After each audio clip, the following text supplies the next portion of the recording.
Anong aral na natutunan mo sa episode natin ngayon? Ang natutunan ko sa episode natin ngayon sa Wish Ko Lang is yung unahin yung pamilya.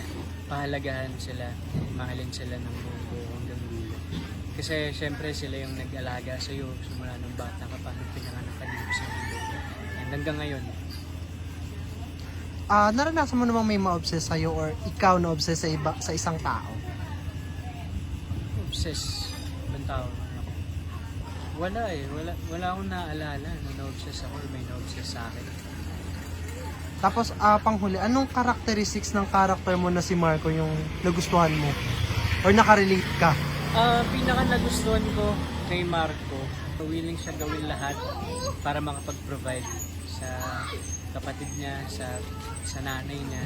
Yun yung pinaka nagustuhan ko sa kanya. Kasi personally, syempre ako gusto kong mabigyan ng magandang buhay yung mami ko eh. Kaya yun ang pinaka-relate ko sa kanya. Hello mga kapuso, ako nga po pala si Will Ashley at iniimbitahan ko po kayong manood ng Wish Ko Lang ngayong Sabado na po yun mga kapuso.